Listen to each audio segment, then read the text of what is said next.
We've got some great news. Great new rates on new and used car loans. New car loans as low as 1.99%. Used car loans as low as 2.49%. I save money. And that's not all. We refinance trucks and RVs. Refinance your car and save. Refinance at Columbia Green Federal Credit Union. And save on your payments. You will save. Save now. And save money. The Coxsackie and Hudson Lending Centers. All right, welcome back to the Hudson Valley 360 Gridiron Glance presented by Columbia Green Federal Credit Union. This week we have Hudson legend Rashad Barksdale on the line from his hometown in Indiana now. Absolutely. Here's a guy that was a three-sport standout at Hudson High just a few years ago. Played football, basketball, baseball, a couple of years of baseball at Hudson Valley, a couple of years of baseball at UAlbany. Played 1 year of football at UAlbany, and that was enough to get him drafted in the 6th round of the 2007 NFL draft by the Philadelphia Eagles. Played a little bit with the Eagles, the Chiefs, the Jets, the Giants, the Cards, a couple of years in the Arena Football League, and also founded the It's Okay to Dream Foundation. Rashad, is there anything you didn't do? I wasn't too good of a kickoff player in high school. That's one thing. Which brings us to another point. Your senior year, you won just about every award there was to win, right, Brian? Yeah, 5 awards. You posted a picture on Facebook just recently. 5 awards for that 2001 season. Do you have any standout memories from that year? Oh, man. I know Tim asked me, what kind of stood out in regards to my best game of my career. But for that season, it was a memorable season for sure. A great group of guys. If I had a couple games that stood out to us for sure, I think to kick this season off, I started out as quarterback, and it wasn't no one else playing. Yep.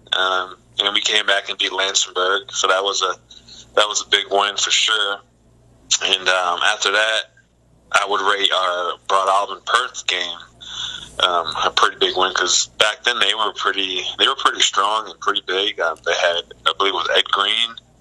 If I can recall his name. Ed Green, I remember that. Yeah, big guy. And that was a big win for sure. So that one, and then obviously the Ravenna game, I thought was that was one of the biggest wins for sure.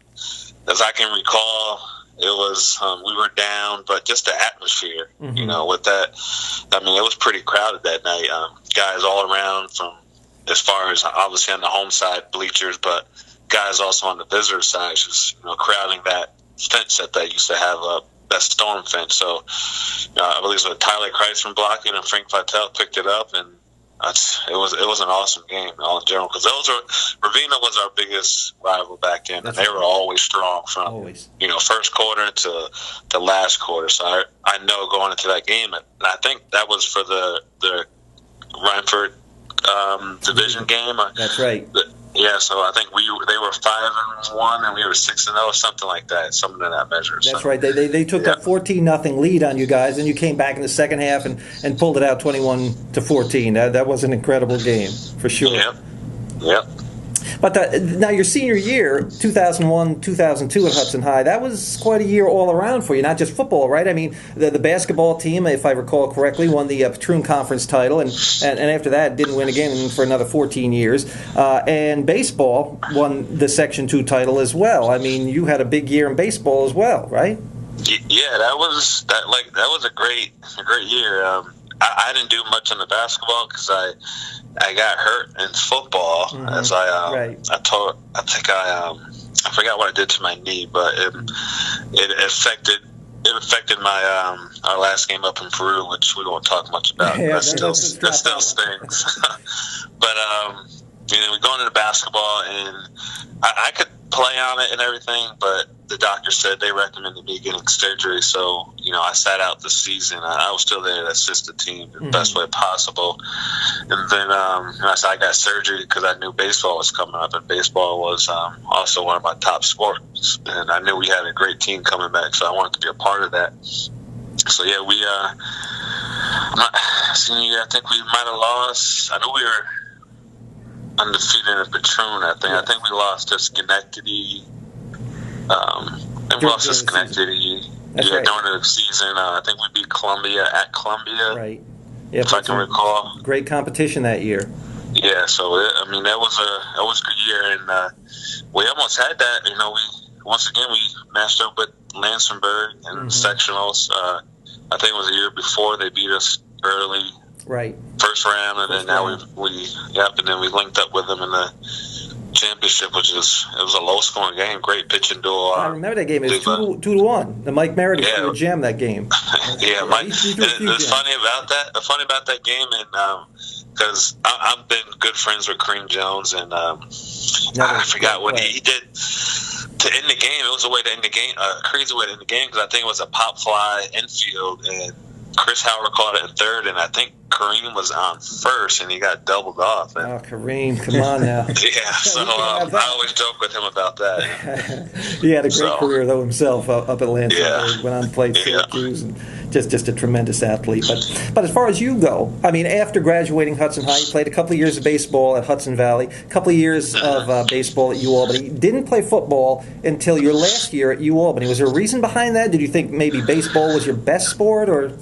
Yeah, funny story about that. I thought baseball, I was supposed to get drafted out of high school for baseball, so, I feel like you tell any kid that, they're going to go with that route. Right.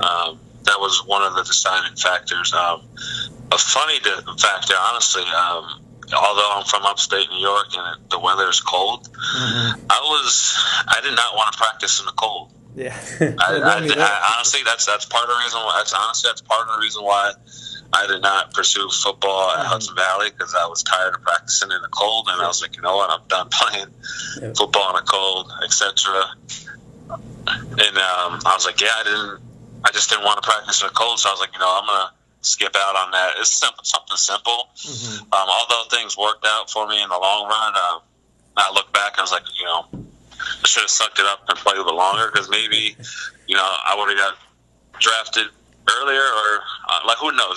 Maybe I didn't get drafted at all, because they would see more flaws since I was playing longer. But since I only played 1 year, they figured I had more room to grow. So, yeah, I just stuck with baseball. Baseball it's just more. It's a lot of fun. It's more fun of a sport. More loose atmosphere. Yeah, of course. Obviously, football. It's you gotta have that anger attitude from start to whistle to the finish. There's no laughing. I mean, there is laughing once you're winning, but you got to have that killer instinct in football. Baseball is more laid back, etc. So that's what kind of drew me to it as well. Well, that 1 year of college football actually worked out fine for you, because you were drafted in the 6th round, and so many people from this area don't get to that level. I mean, there's a lot of great athletes that come from our area, especially such a small area. But yourself, you were drafted, one of the few players to ever be drafted from our area by the NFL, 6th round by the Philadelphia Eagles. Take us through that. Did you ever anticipate being drafted after playing just 1 year? No. I had zero anticipation or zero even interest in even playing professional football when I tried out for the team. I've always been a part of always been a part of a team and had that camaraderie. So once I finished with baseball and I didn't get drafted, and I tried the independent route, they were just full on a roster, didn't have room for me. And I was like, man, what am I going to do? I've always been on a team. I was never just a regular student where I just went to class or did anything like that. So I was kind of like nervous, honestly. And at the point, I just got fired from my summer job for going out and partying and not showing up the morning of. So I was just like kind of just stuck. I didn't really know what to do. For probably a few weeks, I would drive by the football practice, and I was like, I can still play football. But I kind of was hesitant in regards to reaching out to the coach. Didn't really know how to do it. I would call him a couple times and let it ring and hang up, because I wasn't really sure how to approach him. And then finally, I called. I left a message, and he gave me a call back, and we talked. And I told him I wanted to play running back, because that's what I did in high school. And he's like, well, they had 2 senior running backs at the time. And like, well, we'll just put you at defensive back. I started like 4th string, and I knew football, obviously, from high school. And I knew it was my better sport. So, and coming from a small town where, from feeling like obviously like that guy because I was always on the field, right? And not that things were handed to me, but they kind of were because well, you earned it. And then going into college where I had to earn my spot. That was probably one of the most rewarding things for me throughout my career because I actually, like I said, started fourth string and I worked my way up from third. And, I had guys above me that were there for 4 years. And it just clicked to me. Like I said, football was just something that clicked to me. And honestly, the way I really got towards football was because one of my baseball teammates, David West, he was on the football team as well, and he used to always tease me, and he was just trying to say I didn't know how to play football, and I was like, yeah, okay, whatever. I know how to play. I showed him a highlight tape. I still had that there, and he's like, oh crap. He's like, you could play, but I was like, yeah, I told you I could, and he's like, you should try out for a team, and that was it. That's awesome. That's a great story. It really is. Jumping ahead a bit, the big news this week around here is that arena football is coming back to Albany. What appealed to you about that style of the game when you played for the Kansas City Command? I was using it as a outlet to try to stay in shape, most importantly, but try to get back into the National Football League. At that time, I was just out a year for some injury, and I said obviously I couldn't sit around, and I wanted to get some film. Going into it, I wasn't really too big of a fan. At one point, it was like I played NFL, I should be here, blah blah blah. Right. But I kind of looked at it as an opportunity, and really fell in love with it. Within the 3 or 4 years I was playing, it's a great atmosphere. It's a great game. It's a lot of excitement. Fast paced. Yeah, it's really fast paced, and you definitely got to be in shape for arena because you think about it, they only care about 3 or 4 DBs at sometimes, and there's no breaks or anything like that. There's no one that's playing special teams. You're just playing defense. You're doing all of it. Now, you're only a few years away from your playing days. Any chance of coming out in retirement and coming back up here? No, I won't be coming out. My knee, I could, but I made a joke with my friends yesterday. I was like, Albany would come back on any team now that I'm away. But no, that's awesome. I'm hoping they do a great job with obviously marketing because marketing is what all happens. That's what's going to fill the arena there. So I'm pretty sure they'll get a pretty good team. The fact that it looks like who's in charge of it. Ron, what do they call it? Shark. I forgot his. Ron Jaworski. Dick Lemieux, Marquise Colston. That's right. I know CJ Taro is excited about it. Got to get out there. No question about it. Now there's a lot of young cats around here that are seniors, good athletes, maybe contemplating going to the next level, going to school, playing some sports there. What advice would you give them? You've been to the highest level of your sport. What advice would you give the youngsters out there that are thinking about going on to school and playing sports? It's a different world for a lot of kids. A lot of kids think they can do it, but they can't balance the schoolwork along with the athletics. What would you tell them? What I would tell them, my biggest advice is, it's real tough. It's not going to be easy. It's not really going to be hard. They need to find a good group of guys. Obviously, when you're on a team and you're keeping yourself around a good group of guys. Although you can have a team, but there could be a bad group of apples opposed to a good group of apples on there. Find a good group of guys that have the same drive as you. And I say that because, like I stated, everyone on the same team can have different goals and mentalities. You got to try to stay around the positive people. College athletes, you're kind of like a different breed. You're kind of like segregated from the outside of the other college students, but by all means, it's one of the greatest times of your life. No doubt about it. It's like I said, you're gonna. Most importantly, though, guys from Hudson are trying to go back to the up to the next level. Is you got to believe in yourself, and I'm a true believer in that. A lot of people ask me, "How did I get to the NFL?" And I always tell them I keep it as short and simple. I'm a very self-motivated person. Gotta be. I had to do it for me, not for my mother, my father, my brother, etc. I couldn't rely on them to push me on days when I was tired. I had to motivate myself because they're not always going to be there. I mean, you can use them as inspiration, but you got to push yourself to the limit for sure. And so, so that's about it. Well, I got to ask you. I know you've made a lot of friends in your time in the NFL. Among them, Dominique Rodgers-Cromartie. Talk to me about what he just went through. He was suspended for a game by the Giants. I mean, give me your take on that, on the whole situation. Dominique, well, I feel weird calling him Dominique. Call him DRC. DRC, okay. DRC, he honestly, he's out of the people I've probably met in the league, he's probably the most realest ones out of all of them. Sure. He's still very humble. I mean, he's been around my business. I'm not sure if you've seen him or talked to him. He's a humble guy. Well, a lot of guys can get big-headed. And he's quiet. He'll speak his mind, but I think that's really what it was. He was just frustrated how he was getting utilized as a team, knowing what he's able to bring. And, really struggling. And he just spoke up.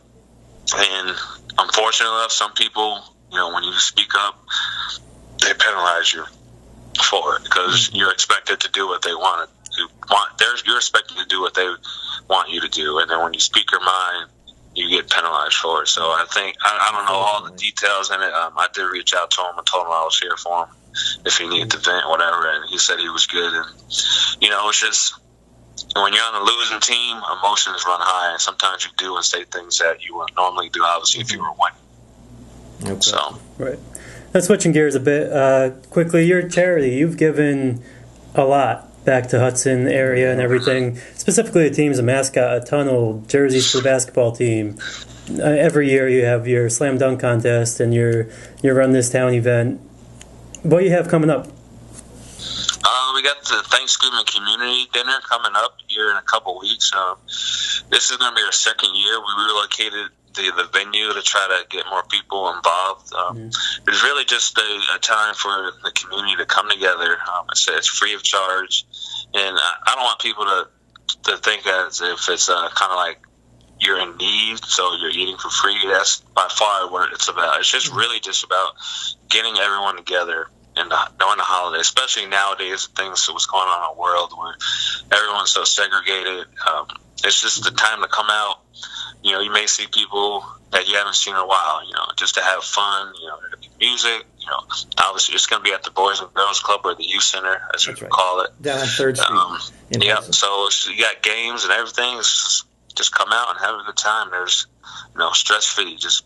All you need to do is bring you and yourself and your family. That's rumor has it there's going to be a flag football game before the festivities down at the Boys and Girls Club. You want to fill us in on that? Or? Yeah, definitely. This is, like I said, second year of flag football. And I always like to include Big Vern and KK and Kamal Johnson because they've been doing a great job in the community as well. Tremendous job. And those two go together. They're like two peas in a pod, but they also battle back and forth, which is I love it. No doubt about it. They're definitely competitive. And it's just another flag football game just for the community. There's no fee. It's just kind of like backyard football, just have fun. This weekend is really about just having everyone come together and just have fun, and maybe meet some new friends. Like I said, there may be people you've seen in the community that you've never even met before, and never had a chance to talk to them. And who knows if you're running to them and this weekend, and just to really have fun. Sounds like a great time. All right, perfect. Now, we're going to get into some upcoming games, but Rashad, thanks for taking the time and calling us today. Appreciate it. Oh, not a problem. Thank you guys for having me. Awesome. Anytime. You guys have a good day. You too. You too. Thanks for Yeah, bye. Now, you talk about role model. This guy, That's one of the best. Has been giving back to the community, has never forgotten where he came from, and has just been incredible in terms of giving and giving back, and a role model. Yeah, no definitely. question. Now, we just have one team left in playoffs this week. Chatham won pretty big last week. They won 49-14 over Mechanicville, which was a bit of a surprise. It was a surprise in that they beat them by so much. Right. I mean, two very good teams. I thought it was going to be a very, very close game. Obviously not. Chatham is the real deal, and I see good things going forward in this postseason for them. Absolutely. Caleb Taylor, 238 total yards, 4 touchdowns. Casey Scummerhorn, 117 total yards. He had 3 touchdowns. Hunter Sharif, Hayden Spock, Tommy Van Tassel, sorry. For sure. All really good players, and they're all peaking, seems, at the right time. Now, coming up, they have Holy Trinity, which beat Voorheesville this past week, 42-0. They played a close game in the first week of the season. Yes, they did. Although, by all accounts, Chatham could have, I don't want to say should have, could have won that game. Right. They dominated time of possession. And the beauty of this Chatham team, what I've seen, a very, very well coached unit to begin with, but so many good athletes and kids are stepping up. There's not just 1 or 2 kids to rely on. As you mentioned, so many kids, Casey Skimmerhorn, Caleb Taylor, you have Brandon Martino, Hayden Spock. I mean, I could go on and on name dropping, because all of these kids play, they all contribute. Just a team to keep your eye on in this Class C playoff, because I think they're going to take it to Holy Trinity. The game is 1 o'clock Saturday up there at Bishop Gibbons, where they're going to be playing. But and not to take anything away from Holy Trinity, they earned their spot. But Chatham took on a state-ranked team, a team in the top 15 in Mechanicville, and took them to the woodshed. Okay, I mean, this is a team that can't be trifled with, and I believe Chatham is going to take this game and then move on. And I think they'll play Stillwater in the championship the following weekend. But first things first, I know the coaches don't want to look that far ahead. First comes Saturday's game. Yeah, Holy Trinity. Now, we also have a number of crossover games. Again, we're brought to you by Columbia Green Federal Credit Union. Right. And so last night we had Cohoes at Taconic Hills. That's right. They played 6:30 p.m. in the crossover. Yep. Tonight we have Green Tech at Hudson, 7 o'clock. Hudson's coming off a bit of a rough patch, two rough games. But this is a game that they should and can win. It's been a strange season for Hudson. I mean, they started out being shut out by the defending state champs. They opened up not only against Glens Falls, but then against Schuylerville. So they lost those 2 games. Then they went on a tear. They won their next 4 games, averaging more than 40 points a game. Right. And then the last 2 games, again, they scored 7 points and they were shut out. So it's been kind of an up and down season for the Hawks. But again, a talented squad, well coached, and against Green Tech. Green Tech is a school. They went 2-6, but again, a team filled with really, really good athletes. So it's a team that you can't look past just because of the record. Hudson's going to have all they can handle from this team, and the fact that Willie Walker was hurt, it was diagnosed as a sprained left hand in that game, the loss to Hudson Falls last week. So he won't be playing, but. Right. Hudson's had their share of injuries as well, not just the season-ending type, but the nagging injuries that have kept a lot of key players out of certain games, and that has hurt them as well. But I do look for Hudson to win on their home field and be impressive in doing so. Now, tomorrow night, Friday night, we have Ichabod Crane going to Fort Edward. Cara Durham was originally scheduled to play them. Ichabod came in, took over the game on Tuesday. They said they would play it, and they're heading out there. So they're going to play 6 o'clock game. Ichabod coming off their first win. And they look good. Hope they leave early. Zuko, that's a long drive. It is. But Toby Zuko had one of the probably best games of his season. Of his career, perhaps. Yeah. 200 yards rushing. Yeah, they're looking good. Hopefully they can get another win. And then Saturday is our last game. Coxsackie Athens is going to be hosting Helderberg Valley at Ravenna at 10 a.m. Helderberg Valley is a mix of what was formerly Schoberg. That's right. And Burn Knox Westerlo. Yep, and Duanesburg, I believe. And Duanesburg, right. I get that mixed up a little bit sometimes, you know. But yeah, the Helderberg Valley played an independent schedule. They were 3-4. Coxsackie Athens had a little trouble defensively this year. They've given up some points, but boy, they can score points as well. It's a great passing attack, which is so beneficial at any level, but especially at the high school level, because a lot of teams can't defend the pass as well as they can the run. And CA is all about that. They got a very good quarterback. Senior Mike Constantino is throwing for 200 yards a game. One of the top percentage passers in the Capital District, Section 2. It's got some great receivers to throw to. Justice Medaw can run the ball. He can catch the ball, and he's dangerous in space. CA with a good run, I believe, this year. They're record 2-6 at this point, but I think they played a lot better than that under first-year coach, our guy Patty Bailey. Absolutely. And that will be it for this week. We hope to see you next week on the Gridiron Glance, again presented by Columbia Green Federal Credit Union.